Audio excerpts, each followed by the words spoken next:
Ayun mga par, mga idol. Grabe, napakaganda dito ng area ng Taktak Road. At maganda dito mga idol lalo na pag holiday or Sabado at saka Linggo kasi yun nga katulad sa mga nakikita nyo magkabilaan dito mga idol. Maraming mga nagtitinda dito mga pagkain, lalo na itong daanan na ito mga idol no kasi ano dito maraming nagbabike dito kaya meron nagtitinda dyan sa daan ng mga bike parts.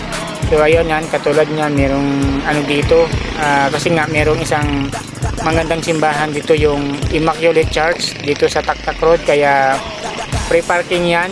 Ayan, maliban na lang kung bibigyan nyo yung mga nagbabantay sa parking, mga tinatawag na mga barter kasi maluwang yan mga idol no yung parking lot dyan. Kaya yung tagabayan ng Antipolo yung iba dito na pumupunta para magsimba kasi sa mismong bayan sa simbahan siyempre laging puno yung parking area doon. At yun, naglalakad tayo mga par dito sa area namin kasi dito lang ang area ng bahay ng uncle ko kaya yun, napakaganda ng area dito at napakalamig sobra.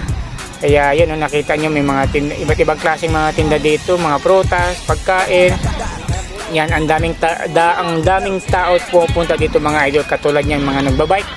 Yan, napaganda talaga dito, solid sa mga pasyalan. At ito ang simbahan nila, yung Immaculate Church. At tambay muna tayo dito idol no kasi bibilin tayo ng taho. At yun, shout out po sa inyo lahat at syempre ingat tayo palagi. Let's go!